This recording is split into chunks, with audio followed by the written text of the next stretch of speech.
Salam kerahiman. Hari ini kita ketemu lagi seperti biasa, yaitu di tema atau topik yang kita bahas tentang aku haus. Hari ini sesi yang ke-9. Kita mau bahas tentang misteri penderitaan. Kenapa ya? Kenapa harus ada penderitaan? Nah, kita mau sama-sama pelajari, mau sama-sama gali tentang misteri penderitaan.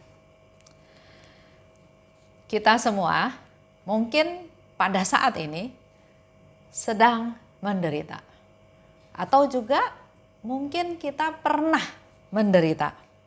Mengalami suatu penderitaan.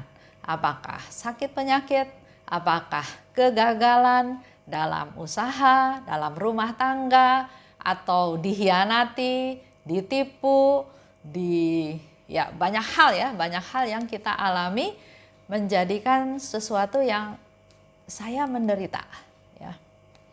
Nah, dalam kehidupan kita sehari-hari juga mungkin relasi suami istri, di dalam pekerjaan, di dalam pelayanan bahkan ya, sering juga terjadi suatu penderitaan. Contoh dalam pelayanan, kita mau melayani dengan misalnya contoh ya, bikin kue untuk dibagikan ke teman-teman dalam persekutuan tersebut. Dia berusaha dengan segala macam yang dia mampu, dia bikin kue. Tapi pada waktu dibawa ke dalam pertemuan tersebut, ternyata kuenya enggak sebagus harapan teman-temannya. Itu masih oke. Tapi ada yang nggak coba kuenya, tapi dia berkomentar. Ada yang berkomentar, kalau nggak bisa bikin kue ya jangan bikin kue. Pelit sih, nggak mau keluar uang. Udah, sumbang aja uang biar orang lain yang lebih ahli yang bikin. Nah, niat baik tersebut diterima oleh temannya bukan sesuatu yang baik, tapi temannya salah paham. Dipikirnya dia pelit, dia mau bikin sendiri, udah gitu bikinnya jelek, nggak bagus tampilannya. Dia mengalami penderitaan, mengalami penghinaan, mengalami penolakan. Itu baru cerita dalam pelayanan. Belum dalam relasi suami istri. Mungkin si istri ingin menunjukkan cintanya pada si suami, tapi suami menerimanya bukan cinta, tapi seperti didikte. Istrinya bertanya misalnya, pulang nanti jam berapa? Kenapa tanya-tanya? Iya, karena kalau kamu pulang sebelum jam makan malam, saya mau sediain makan malam. Awalnya dia merasa istrinya memperhatikan, tapi karena istrinya bertanya terus, lama-lama dia berpikir, wah, istri saya curiga nih sama saya. Sehingga setiap malam harus pulang sebelum makan malam. Jadi niat baik dari si istri memberi perhatian, tapi bisa saja terjadi diterimanya bahkan oleh suaminya ya, yang dua menjadi satu. Bisa salah paham. Nah, hal ini mengakibatkan si istri tersebut mengalami penderitaan. Nah, pertanyaannya yang menjadi pertanyaan kita semua, sebetulnya penderitaan itu ada nilainya enggak? Penderitaan itu ada gunanya enggak? Coba kalau dia nggak bawa kue ke komunitasnya, dia nggak diomongin orang, dia nggak usah capek-capek bikin kue di rumah, dia nggak ada yang hina dia. Tapi justru dengan melakukan perbuatan baik, bukannya terima kasih, tapi yang dia terima adalah penghinaan. Nah, pertanyaan besarnya adalah, apakah apakah penderitaan ini ada harganya? Apakah bernilai? Apakah penderitaan ini ada gunanya? Nah, mari kita lihat ya. Mari kita lihat. Mulai menyadari segala situasi yang kita hadapi ini dengan kacamata iman. Bahwa penderitaan itu punya nilai yang berharga. Penderitaan punya nilai yang berharga. Kalau mau lihat contoh yang paling gampang, lihat Yesus yang menderita. Dia menderita, dia didera, dia harus dipikul salib, dia didorong, dia diludahi, dia segala macam. Bahkan dia dipaku tangan kakinya, dia dimahkotai duri. Yesus mengalami penderitaan. Nah, kalau lihat dari kacamata iman, maka penderitaan itu punya nilai yang berharga. Nah, kita belajar ya dari Suster Faustina.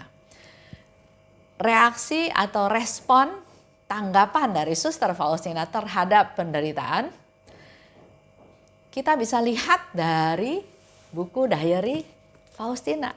Buku diary yang dia buat, yang dia catat peristiwa demi peristiwa apa yang dia alami selama dia hidup dalam biara ya. Dia mulai bercerita tentang kehidupannya, tentang penderitaannya, banyak hal yang dia ceritakan. Semuanya bisa kita gali dalam buku diary-nya ya, buku harian Suster Faustina. Di sana Suster Faustina membagikan pengalaman penderitaannya dan juga Tuhan mengajar bagaimana mengatasi penderitaan tersebut. Jadi buat Bapak Ibu yang belum punya buku ini, menurut saya lebih baik beli. Karena sering juga di Kanisius suka bilang habis ya. Bukunya tebal. Tapi kalau bicara harga, nggak ada artinya dibandingkan dengan isi dari buku diary ini. Karena dalam buku ini ya, Suster Faustina berbagi pada kita mengenai penderitaan yang dia alami, tapi juga sekaligus memberikan solusi, memberikan cara mengajar kita ya. Melalui diary Faustina, Tuhan mengajar Suster Faustina juga otomatis mengajar kita semua untuk bagaimana mengatasi penderitaan tersebut. Kita semua pasti pernah menderita. Bahkan mungkin dalam masa pandemi seperti sekarang ini jauh lebih banyak orang yang sedang dalam situasi, kondisi dalam penderitaan. Sakit penyakit, stres, depresi, atau mungkin masalah keuangan yang nggak tahu besok makan apa, bagaimana masa depan keluarga saya, apa yang harus saya pertanggungjawabkan pada anak cucu saya, dan seterusnya. Nah, hari ini saya mau kasih satu rumus yang luar biasa buat Bapak Ibu semuanya. Diingat ya, rumusnya penderitaan plus kasih sama dengan sukacita.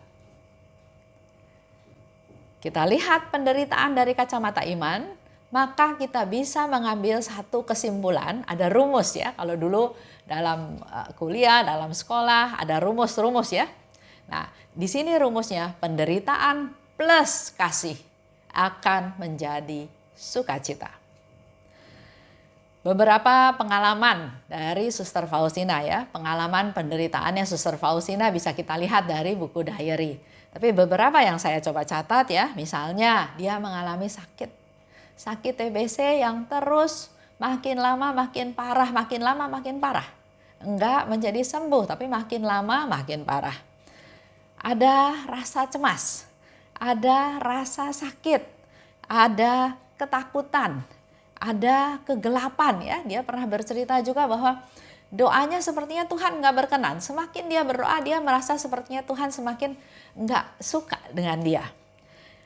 Ada juga dosa dan juga segala macam kesengsaraan yang dialami oleh Suster Faustina. Belum lagi hal-hal yang dia dianggap gila, dia disalahpahami yang berkali-kali, dia berbuat baik tapi kebaikannya itu dimanfaatkan oleh suster-suster dan banyak penderitaan lain. Juga ada penderitaan yaitu stigmata rohani, di mana dia merasa kan sakitnya Yesus disalib dengan segala macam lukanya, tapi secara rohani ya, nggak kasat mata. Itu stigmata rohani yang dia alami. Jadi banyak sekali penderitaan yang dialami oleh Suster Faustina. Nah, sekarang saya mau bahas lebih lanjut tentang penderitaan plus kasih sama dengan sukacita. Kita baca ya dari 303. Cinta yang besar dapat mengubah hal-hal kecil menjadi hal-hal besar. Hanya cintalah yang memberi makna pada kegiatan-kegiatan kita. Ini perlu Bapak Ibu baca diulang-ulang, jangan baca cepat-cepat ya, direnungkan. Sekali lagi di situ dikatakan cinta yang besar. Kalau kita punya cinta yang besar, maka dapat mengubah hal-hal kecil menjadi besar. Dan hanya cintalah yang memberi makna pada kegiatan-kegiatan kita. Jadi setiap hari kita beraktivitas kan?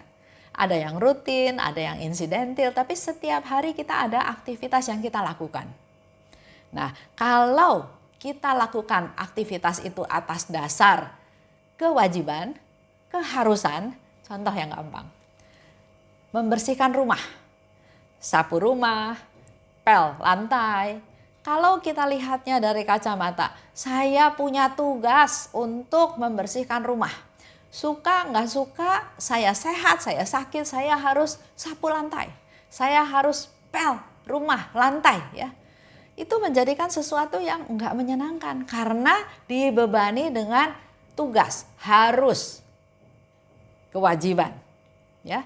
Tapi kalau dasarnya cinta, kita nyapu, kita pel lantai dengan dasar cinta supaya rumah saya bersih, supaya siapapun yang tinggal di rumah ini merasa nyaman, nggak banyak debu, nggak banyak kuman, dan kalau cucu saya main di sini dia akan merasakan nyaman, dia akan merasakan sehat. Saya melakukan ini karena saya mencintai orang rumah, maka saya perlu melakukan hal ini. Coba lihat ya, kegiatannya sama-sama sapu lantai, sama-sama pel lantai. Tapi dengan dasar yang berbeda, yang satu dasarnya harus, wajib. Yang satu dasarnya kasih. Dengan dasar cinta, maka kegiatan itu akan mempunyai makna. Nah, buat Bapak Ibu semua juga, mari kita mulai belajar dari Suster Faustina, lakukan segala sesuatu bukan dengan dasar harus, kewajiban. Tapi mari kita lakukan segala sesuatu dengan dasar cinta. Karena di sini dikatakan hanya cinta yang membuat kegiatan-kegiatan tersebut punya makna. Contoh ya, saya kira-kira 2 bulan yang lalu pergi ke Tegal, jemput papa saya, pulang pergi naik mobil, pergi pagi dari Jakarta jam 7 sampai di Jakarta lagi sekitar jam 3 kurang seperempat. Saya senang ya, karena saya masih bisa ikut jam kerahiman pada jam 3 petang. Nah, setelah sampai rumah saya ikut jam kerahiman, dan setelah jam kerahiman saya berdoa koronka dengan cara sambil berjalan. Ya, di dalam rumah ya, saya berdoa koronka sambil berjalan. Nah, sampai ke daerah dapur, ternyata di sana ada genangan air yang saya nggak lihat, saya kepleset. Memang aneh karena biasanya reaksi saya cukup cepat. Kalau misalnya saya kepleset, saya jatuh, saya bisa bereaksi. Tapi pada waktu itu sepertinya tidak ada tenaga, sepertinya lemes ya sudah, kepleset dan sakit sekali. Sakit sekali. Mau duduk nggak bisa, mau berdiri nggak bisa, mau jalan apalagi nggak bisa. Betul-betul sakit sekali. Nah, tapi ya akhirnya proses sembuh gitu ya. Tapi pada waktu masa sakit tersebut, saya dapat kartu. Saya dapat kartu dari cucu saya. Dia memberikan kartu dengan tulisan, ya ucapan ya, semoga Grandma lekas sembuh. Satu kartu sederhana yang dia juga gambar sendiri, cicinya dan adiknya ya, dia gambar, dia memberikan kartu itu supaya Grandma cepat sembuh ya. Nah itu satu tindakan kecil, tapi dia ungkapkan dengan penuh kasih, dengan perhatian, berharap supaya Grandma-nya cepat sembuh. Itu sedikit cerita kalau melakukan hal kecil, hanya membuat kartu dengan gambar sendiri, tapi dengan cinta maka itu bisa menjadi sesuatu hal yang besar, menjadi satu penghiburan. Hal kecil yang mungkin mereka lihat, perhatian mereka terhadap saya, tapi menjadikan hal itu menjadi besar sebagai bukti perhatiannya, bukti cintanya pada saya. Nah, lanjut ya. Kalau kita lakukan banyak kegiatan, banyak aktivitas ya, tapi mari kita mulai merenung. Di tahun refleksi ini di KAJ kita kan diajak merefleksi, melihat kembali. Mari sekarang kita sama-sama juga coba melihat kembali apa yang menjadi dasar dari setiap tindakan kita, dari setiap perkataan kita, dari setiap tingkah laku kita. Apa yang menjadi dasar? Itu yang ditanya ya. Karena tadi Suster Faustina jelas katakan, hanya dasar cintalah, maka semua kegiatan itu bermakna. Jadi kalau Bapak Ibu melakukan segala sesuatu kegiatan tanpa didasari dengan cinta, artinya kegiatan itu enggak bermakna. Semakin murni cinta kita lanjut ya di 303. Semakin murni cinta kita, semakin kecil umpan nyala api penderitaan dalam diri kita. Kalau kita dasarnya misalnya suami istri. Dengan dasar katanya, saya lakukan ini karena saya cinta sama dia. Kenapa saya lakukan ini? Karena dia juga mencintai saya. Dia menjaga saya, dia mengasihi saya, dia memperhatikan saya. Maka saya juga mengasihi dia, mencintai dia, memperhatikan dia. Lihat ya, kata-kata saling. Nah, pertanyaan lebih lanjut adalah, kalau suatu hari si suami tidak memperhatikan, tidak mengasihi lagi, tidak melakukan atau memberikan apa yang saya harap, kira-kira saya masih tetap mencintai dia atau saya enggak lakukan cinta itu lagi?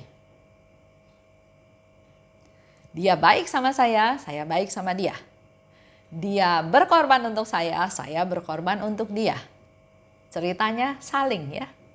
Tapi bahayanya kalau mulai dia tidak memperhatikan saya, bagaimana reaksi saya? Marah? Kenapa nggak memperhatikan saya? Atau dia nggak perhatiin saya juga nggak perhatiin dia. Dia mulai memperhatikan orang lain, saya juga mulai memperhatikan orang lain. Lihat ya, bahaya dari kalau cinta yang dasarnya saling tadi. Tapi Suster Faustina di sini bilang, semakin murni cinta kita, jadi apapun yang dia lakukan, tapi kalau saya dasarnya cinta, dan cinta yang murni itu cinta yang walaupun, cinta yang tidak berharap, cinta yang bukan balas-balas membalas. Tapi di sini dikatakan semakin murni cinta kita, maka semakin kecil umpan nyala api penderitaan dalam diri kita. Kalau ya contoh kembali lagi ya, kalau dalam hubungan suami istri ya, relasi suami istri. Istrinya itu begitu mencintai dia. Suaminya salah, diampuni. Suaminya melakukan kesalahan, dia ampuni lagi. Karena dasarnya dia adalah dia sungguh-sungguh mengasihi suaminya apa adanya. Dengan segala kebesaran kebaikannya juga termasuk kelemahannya. Jadi pada waktu suami itu melakukan kesalahan, karena cinta si istri ini murni pada suaminya, maka yang ada adalah pengampunan. Mengampuni dan terus mengampuni, toleran ya dengan segala macam kelemahan si suami. Dan ini menjadi satu bukti bahwa umpan nyala api penderitaan akan menjadi semakin kecil. Contoh ya, kalau si suaminya misalnya selingkuh, terus tetangga ngomong lah, ibu tahu nggak suami ibu nih selingkuh? Suami ibu nih pacaran lagi sama orang lain. Saya lihat, saya gini, saya gitu. Nah, si istri reaksinya kan bisa macam-macam. Bisa marah, bisa bales, bisa banyak hal. Kalau dasarnya bukan cinta, maka yang ada adalah emosi, marah, dendam, mau balas dendam. Tapi kalau dasarnya cinta dan semakin murni cintanya kepada suaminya, otomatis walaupun omongan orang macem-macem, menjelek-jelekan suaminya, membodoh-bodohi dia, kenapa mau dibohongin terus atau mau ditipu terus, tapi omongan gosip atau himbauan atau omongan mereka buat si istri yang punya cinta yang semakin murni, maka omongan-omongan itu enggak menjadi api yang besar, akan semakin menjadi nyala api yang kecil sehingga enggak menjadi umpan penderitaan dalam diri kita. Kalau kita dasarnya bukan cinta yang murni, kita tahu dikhianati, kita tahu dibohongi, kita tahu ditipu, maka kita marah, ya. Itu menjadi api penderitaan dalam hati kita, dalam diri kita jadi besar. Marah. Nah, kemarahan ini kan disulut dengan api omongan kiri kanan, marahnya itu bisa semakin hari semakin besar. Tapi kalau dasarnya cinta, misalnya si istri itu bilang, saya tahu kelemahan suami saya. Dan salahnya saya tidak menjaga dia dengan baik. Sehingga dia melakukan kesalahan dan kesalahan lagi. Saya tetap ampuni dia karena saya tahu dia punya kelemahan itu. Dia mencintai suaminya apa adanya dengan segala macam kejelekannya. Jadi walaupun ada banyak omongan orang, itu tidak menjadi api besar untuk membuat dia menderita, tapi itu hanya api yang kecil yang tidak mampu membuat dia masuk dalam penderitaan. Contoh konkret misalnya ya, ada seorang ibu. Dia bilang sama saya, Esther, saya kadang-kadang suka kesel sama suami saya. Dia ada di rumah, dia nggak kerja apa-apa, tapi gayanya, Bu, saya mau minta minum. Bu, saya mau minta makan. Bu, kaki saya pegel, minta dipijetin. Banyak sekali alasan. Nah, si istri ini mengeluh. Aduh, udah pensiun. Kata-kata itu aja udah jelek tuh. Udah pensiun. Jadi seolah-olah udah nggak menghasilkan. Bukannya bantu-bantu di rumah, tapi malah dia menjadi beban buat saya. Minum aja minta dilayanin, makan aja minta dilayanin. Bahkan kadang-kadang masih minta kakinya dipijetin. Dia kesel. Tapi terus saya bilang, Ibu, pernah nggak ibu pikir, berbahagia ibu punya suami seperti itu? Coba kalau suaminya sakit-sakitan, bukan hanya minta minum, minta makan loh. Harus keluar uang, berobat, kita harus bangun malam jaga dia karena dia sakit. Terus biasanya orang sakit kan banyak keluhannya, lebih rewel, lebih cerewet, makan ini nggak mau, makan itu nggak mau. Bersyukur suami ibu sehat. Bersyukur dia nggak melakukan apa. Kalau dia melakukan apa-apa karena dia sudah pensiun, dia bisnis di luar, terus bangkrut, terus rugi, kan ibu juga yang susah. Karena kita periode kerja kan ada masanya, masa sekolah, masa kerja, ada masa pensiun. Nah, kebanyakan orang yang sudah pensiun ini mulai bekerja lagi, mulai lagi dari nol. Kemungkinannya kecil untuk jadi sukses. Jadi syukurlah Bapak ada di rumah, nggak pergi melayang ke kiri ke kanan, nggak melancong ke sana sini. Bersyukurlah Bu, untung dia cuma minta minum, untung dia cuma minta makan, dia nggak minta lagi yang macam-macam. Nah, di situ saya bilang bahwa kalau kita bisa menerima keadaan, maka penderitaan yang kita alami nggak akan ada artinya. Bahkan itu bukan menjadi penderitaan. Seperti rumusan tadi ya, penderitaan ditambah dengan cinta, ditambah dengan kasih. Ibu menderita melayani suami, tapi ada unsur kasih ibu pada suami, maka itu akan bisa mendatangkan sukacita. Bersyukur suami saya di rumah, bersyukur suami saya nggak macam-macam, bersyukur suami saya cuma minta yang hal-hal yang ringan, yang kecil. Kita mulai masuk ya ke dalam rumusan. Jadi penderitaan yang kita lihat sebagai satu penderitaan selalu ditambah dengan kasih. Maka itu akan menjadi sukacita. Lanjut. Berkat rahmat Allah, aku telah menerima keterbukaan hati, sehingga aku tidak pernah sedemikian bahagia seperti ketika aku menderita bagi Yesus. Buat Suster Faustina, kalau dia bisa menderita buat Yesus, dia berbahagia. Ada juga ya banyak pasangan suami istri yang begitu tulus cintanya, asal lihat suaminya bahagia, dia walaupun menderita, dia merasa bahagia. Ada satu cerita ya, dia sangat mengasihi si perempuan ini. Tapi karena suatu situasi keadaan yang terjadi, dia nggak bisa mendapatkan si perempuan ini. Karena dia punya sakit sehingga dia tidak bisa berumur panjang. Kalau dia ambil si perempuan ini sebagai istrinya, maka nggak lama istrinya akan jadi janda karena dia umurnya pendek. Oleh sebab itu demi cintanya dia pada si yang perempuan, dia rela si perempuan ini menikah dengan laki-laki lain. Yang penting buat dia bisa melihat si istri ini bahagia. Apakah dia menderita? Ya, dia menderita karena ternyata dia tidak bisa bersatu dengan si perempuan ini. Tapi penderitaan itu dia tambah dengan kasih. Dia lakukan ini dengan kasih, maka pada waktu lihat si wanita ini bahagia dengan suaminya, dia pun ikut bahagia. Lanjut ya. Seperti apa yang dikatakan oleh Suster Faustina. Sedemikian bahagia seperti ketika aku menderita bagi Yesus, yang aku cintai dari setiap detak jantungku.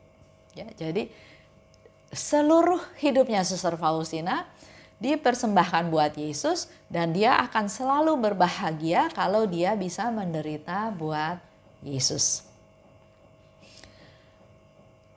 Bahagia, seperti tadi saya cerita ya, bahagia bisa menderita buat orang yang kita kasihi. Pernah ketika aku sedang amat menderita, aku meninggalkan pekerjaanku. Ini ceritanya Suster Faustina ya. Dia begitu menderita, dia tinggalkan pekerjaannya. Jadi nggak fokus terus ke penderitaan, dia tinggalkan penderitaan dan dia cari Tuhan. Dan melarikan diri pada Yesus. Ini pun bisa kita tiru. Kalau kita sedang susah, kita sedang menderita, jangan habis waktunya, matanya, perhatiannya hanya pada masalah tersebut. Tinggalkan, cari Tuhan. Cari kekuatan dari Tuhan, cari penghiburan dari Tuhan, cari solusi dari Yesus. Dan minta padanya untuk memberi kekuatannya. Pada waktu kita menderita biasanya pasti kita merasa tidak berdaya, merasa putus asa, merasa jalan buntu. Yang dilakukan oleh Suster Faustina, tinggalkan penderitaan, tinggalkan masalahnya, lari ke Yesus dan mohon kekuatan dari Yesus. Minta kekuatan. Karena memang kita sudah tidak berdaya, tidak bisa lakukan apapun. Sesudah doa yang sangat singkat, jadi nggak usah doa yang panjang-panjang, Suster Faustina katakan, sesudah doa yang sangat singkat, aku kembali pada pekerjaanku dengan penuh semangat dan sukacita. Jadi itulah kerjanya Tuhan. Kita nggak pernah bisa tahu ya bagaimana Tuhan bekerja dalam setiap apa yang kita hadapi. Tapi hari ini Suster Faustina memberikan satu contoh yang sangat jelas. Penderitaan begitu menguasai dia tinggalkan. Dia cari Yesus, dia minta kekuatan dari Yesus dan walaupun doanya sangat singkat, Yesus memberikan penghiburan dan memberikan sukacita. Dan dia bisa melakukan pekerjaannya lagi dengan semangat, dengan sudut pandang yang baru. Kemudian, salah seorang dari suster itu berkata kepadaku, hari ini, suster tentu mendapat banyak penghiburan karena suster kelihatan begitu berseri-seri. Jadi yang dilihat oleh temannya Suster Faustina bukan penderitaan, muka yang kuyu, yang lesu, yang putus asa, tapi Suster Faustina membawa hal itu dengan berseri-seri karena tadi sudah memperoleh kekuatan dari Tuhan. Dia lakukan dengan penuh semangat dan sukacita sehingga suster lain yang nggak tahu peristiwa tersebut Bahkan menilai Suster Faustina, wah hari ini Suster Faustina nggak lagi menderita. Dia lagi bersuka cita, dia lagi senang-senang karena Allah tidak lagi memberimu penderitaan, tapi hanya penghiburan. Itu pandangan orang lain ya yang nggak tahu permasalahannya. Tapi Suster Faustina bilang, suster salah. Ya, justru karena pada saat banyak menderita, aku lebih bersuka cita. Lihat ya, dengan lebih banyak menderita, bahkan Suster Faustina menjadi lebih bersuka cita. Karena tadi dia pakai rumusan, semakin besar penderitaan, tapi kalau diberi dengan kasih, didasari dengan kasih, maka sukacitanya juga akan menjadi semakin besar. Suster Faustina melakukan segala sesuatu dengan dasar, yaitu kasih. Kalau bisa menderita buat Yesus yang dicintainya, maka dia akan bisa semakin bersuka cita.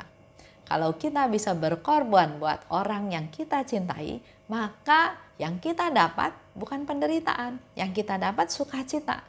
Karena menderita plus kasih sama dengan sukacita. Dan apabila penderitaanku berkurang, ya, Suster Faustina katakan, maka sukacitaku juga berkurang. Kalau penderitaan 10 ditambah kasih, maka sukacitanya juga 10. Tapi kalau penderitaannya cuma 2 ditambah kasih, sukacitanya juga cuma 2. Bisa lihat ya perbandingannya yang Suster Faustina katakan, semakin kecil penderitaan, maka sukacitaku pun makin berkurang. Ketika kita banyak menderita, kita memiliki kesempatan yang besar untuk menunjukkan pada Allah bahwa kita mencintai Dia. Sama juga sebetulnya dalam hubungan suami istri. Kalau hidupnya enak-enak aja, nggak ada si suami atau si istri bisa tahu benar-benar apakah pasangannya betul-betul mencintai dia. Nggak ada yang jadi ukuran. Mau makan enak ada, mau jalan-jalan ada, mau melakukan banyak hal juga semuanya tersedia. Nggak keukur cinta murninya. Tapi pada saat mengalami penderitaan, pada saat misalnya si suami lagi jatuh, lagi gagal, lagi terpuruk, suami bisa tahu istrinya itu betul-betul mencintai. Apakah dia mencintai jabatannya, mencintai hartanya, mencintai kekuasaannya, atau mencintai dirinya, termasuk dirinya yang sedang gagal. Di Suster Faustina di sini sangat jelas memberitahukan pada kita ya bahwa dengan semakin banyak kita menderita, maka ini harus menjadi suatu kesempatan. Kesempatan buat kita untuk menunjukkan pada Allah bahwa saya mencintai engkau. Tapi ketika menderita sedikit, maka lebih kecil kesempatan kita untuk menunjukkan pada Tuhan tentang cinta kita. Nanti Bapak Ibu renungkan lagi kata-kata ini ya. Karena ini memang perlu direnungkan. Semakin besar penderitaan, maka sukacita kita semakin besar. Tapi semakin kecil, semakin berkurang penderitaan, maka kesempatan kita juga semakin kecil untuk menunjukkan pada Allah betapa kita mengasihi Dia. Nah, bagaimana kalau malah nggak menderita sama sekali? Di situ dikatakan oleh Suster Faustina ya, maka cinta kita entah sungguh besar, entah sungguh murni. Jadi kalau kita nggak mengalami penderitaan, seperti yang tadi saya cerita ya, hubungan suami istrinya, kalau nggak mengalami gelombang, nggak mengalami penderitaan, nggak bisa tebak apakah cintanya besar, apakah cintanya murni, apakah cintanya cuma di mulut saja, nggak bisa ke-detect, nggak bisa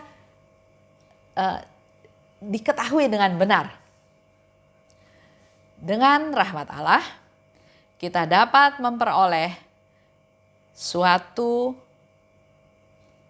tahap, ya, di mana penderitaan akan menjadi kesukaan bagi kita. Karena cinta dapat mengerjakan hal-hal seperti itu di dalam jiwa yang murni. Ini yang boleh kita pegang. Walaupun dari tema keseluruhannya tentang kata-kata Yesus, aku haus.